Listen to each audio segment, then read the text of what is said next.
A court of thorns and roses की कहानी की शुरुआत एक सर्द और मुश्किल वक्त में होती है।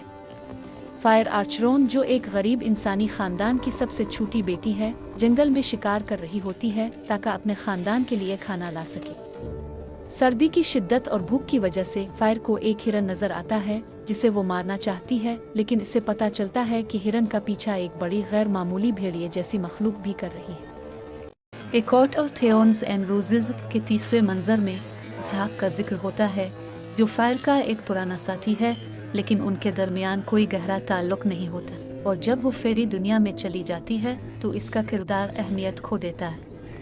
फायर की ज़िंदगी में इसहाक का वजूद सिर्फ इसकी मायूस कुन ज़िंदगी की झलक पेश करता है, जो कहानी के आगे बढ़ने के साथ पीछे रह जाता है।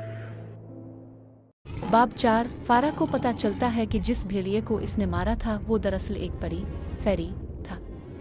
परी दुनिया से ताल्लुक रखने वाला ताकतवर जंगजू टामलिन बदले के लिए फारा के पास आता है, लेकिन कत्ल करने के बजाय इसे पेशकश करता है कि वो अपनी जिंदगी बचाने के लिए इसके साथ परी दुनिया चली जाए।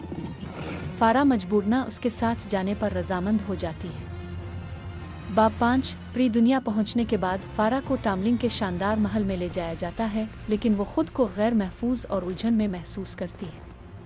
इसे वापस अपने खानदान की फिक्र है, लेकिन जानती है कि वापसी मुमकिन नहीं।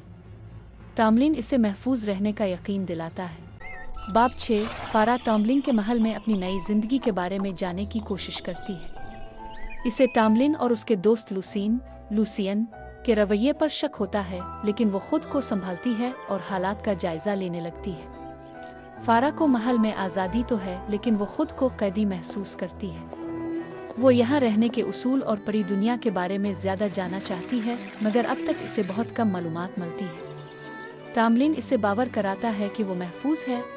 फीरा महल के बागात में चहलकदमी करने का बहाना करती है, जो खामोश और खूबसूरत है। वो एक खिले मैदान के किनारे पर रुकती है जहाँ लंबे मीडव बटरकिप्स पीले रंग के फूल उगे हुए हैं। अचानक इसे एक हल्की सी सरगोशी और करीब से आने वाली हंसी की आवाज़ सुनाई देती है, जिससे इसका दिल घबराकर हल्क में आ जाता है। वो अपने विजन के कोने में चमकती हुई चांदी की रोशनी देखती है और अपने आप को एक मुजस्समे के सामने पाती है, जो दो खुश मिजाज उछलते हुए मीमनों को दुखा रहा होता है। इसी रात फीरा खाने के दौरान एक चाकू चला लेती है। लुसें की तलवार के हैंडल में जुड़े हुए जवाहरात चमक रहे होते हैं, और फीरा सवाल करती है, क्या तुम लोग अपनी जिंदगियों में यही करते हो? इंसानों को मुआहदे से बचाते हो और अच्छे खाने खाते हो? लुसें उनके दरमियान देखकर जवाब देता है, क्या तुम्हारी माँ ने तुम्हें हमारे बारे में कुछ नहीं बताया? बाब 9 और 10 में फीरा और लुसे के दरमियान मजीद गहरे लम्हात देखने को मिलते हैं, जहाँ वो दोनों एक शिकार के लिए जंगल जाते हैं। इस बाब का आगाज फीरा के लुसे के साथ एक सफ़ेद घोड़ी पर सवार होकर जंगल में जाने से होता है। वो बागात से आगे बढ़ते हैं और शिकार के दौरान लुसे फीरा से छेड़छाड़ करता है और फीरा इसे जवाबी तंज करती है। इस गुफ्तगू के दौरान फीरा को परियों के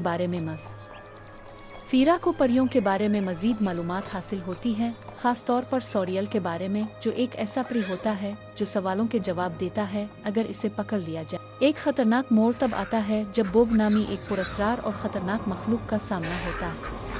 लुसे फौरन फीरा को हिदायत देता है कि जो भी हो वो कोई रद्द अमल जाहिर ना करे और सामने देखती रहे। फीरा अपनी आंखें एक दरख्त के तने पर जमा लेती है और खुशगवार चीज़ों के बारे में सोचने लगती है ताकि खौफजदा ना हो। जैसे ही खतरा ख़त्म होता है, लुसे से बताता है कि बोग एक ऐसी मखलूक थी जो इस सरजमीन में नहीं होनी चाहिए थी। फीरा टामलिन की वापसी का इंतज़ार करती है, लेकिन वो वापस नहीं आता। जब फीरा बाग का जायजा ले रही होती है तो उसे एक अजीब सी हरकत महसूस होती है। वो देखती है कि बाग में एक आदमी है जो झुका हुआ चल रहा है।